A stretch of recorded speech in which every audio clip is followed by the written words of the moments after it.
Donc avec cette technique-là, ça me permet de manger ce que je veux, de manger comme je veux. Je réussis à mettre dans mon alimentation approximativement tout ce que je veux. Bienvenue tout le monde dans un nouveau vlog. Aujourd'hui, on va parler un petit peu de la perte de poids. On va parler un petit peu de calories in, calories out, comment on fait pour garder un poids santé, pour perdre du poids, pour gagner du poids, etc. Donc on vient d'arriver d'une course d'intervalle. Donc c'est une course qui s'est terminée rien que juste, on va dire, parce qu'il commence vraiment à mouiller dehors. On a fini juste à temps, 55 minutes d'intervalle. On s'en va manger et je vous explique un peu de quoi je parle quand je vous dis perte de poids et quand je vous dis calories in, calories out.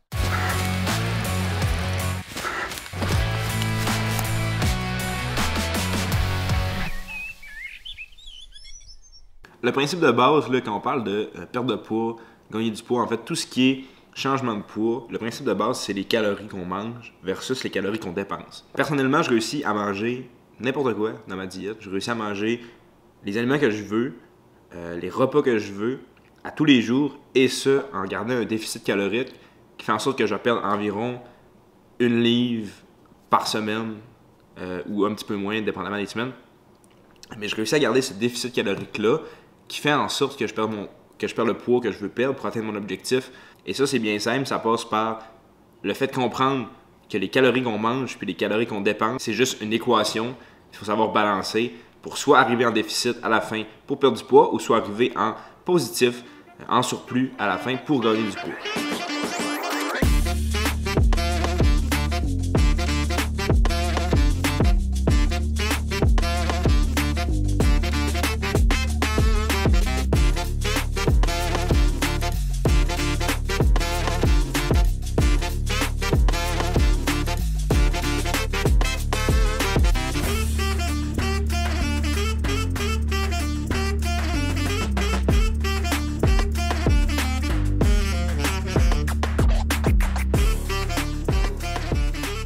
Avant de commencer à manger, je vous explique un peu pourquoi je disais hier que c'est une question de calories in, calories out.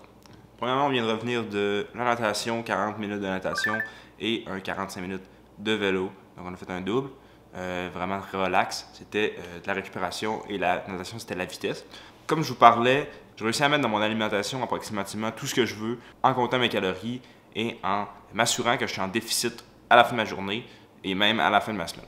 En fait, il y a deux méthodes pour pouvoir atteindre un déficit calorique. La première méthode, qui est probablement, en tout cas pour moi, la plus difficile, c'est de moins manger de calories.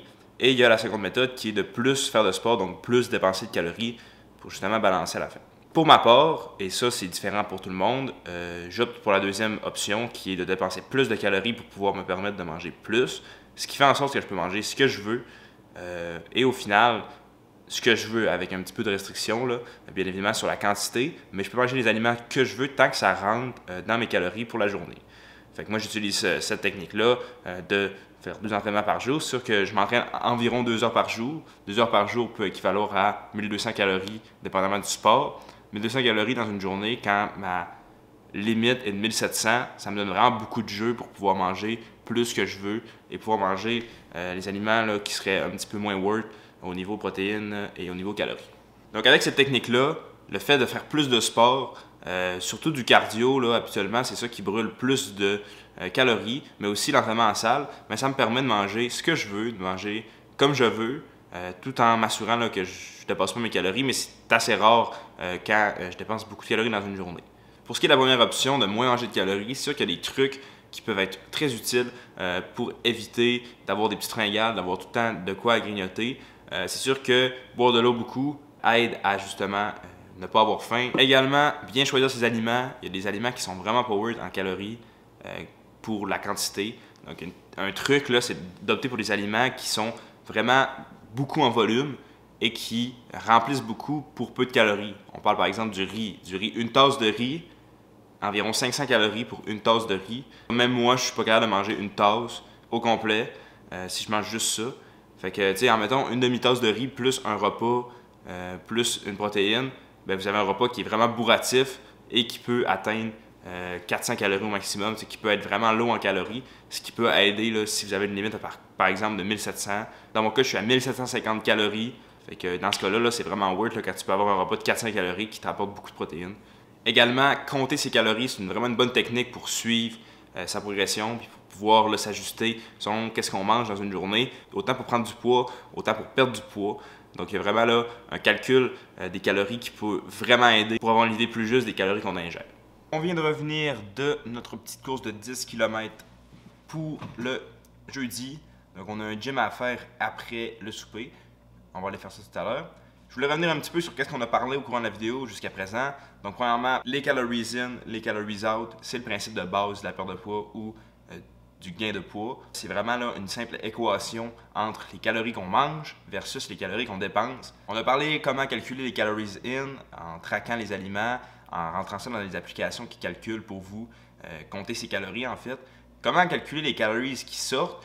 Il faut savoir que le corps, c'est différent pour chaque personne, mais le corps va dépenser un nombre de calories défini dans une journée juste à fonctionner normalement. Donc, les organes, toute la gestion du corps va dépenser de l'énergie, des calories, et chaque personne a une dépense au repos différente. Donc ça, il faut savoir calculer ça.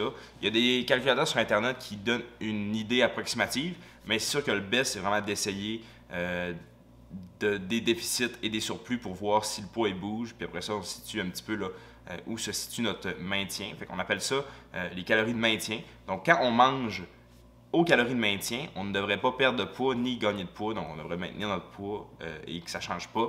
En fonction de ça, les calories de maintien, si on veut perdre du poids, personnellement, je ne vais pas en bas de 500 calories de déficit. Donc on essaie d'aller aller chercher 500 calories en dessous de cette valeur-là de base. Donc au maximum, parce que sinon après ça, c'est dur d'aller chercher les protéines nécessaires, c'est dur d'aller chercher les nutriments nécessaires pour juste perdre du gras. 500 calories en dessous cette référence-là pour un déficit. En plus des calories qu'on dépense à rien faire dans notre journée, on peut ajouter les calories qu'on dépense pendant l'exercice, pendant qu'on fait une activité physique. Donc, admettons, je dépense 2200 calories à rien faire, fait que mon main gain est de 2200.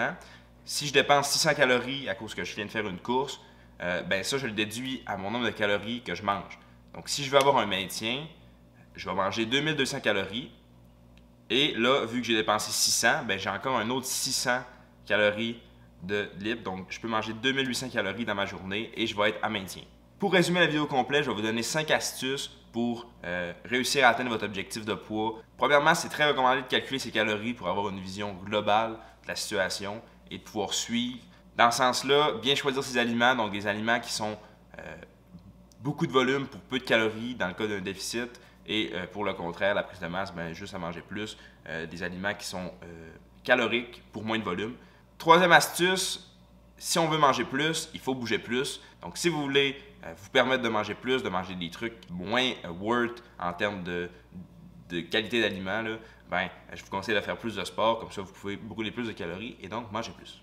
Quatrièmement, on vise une constance. T'sais, le but d'une diète, c'est de garder ça sur le long terme.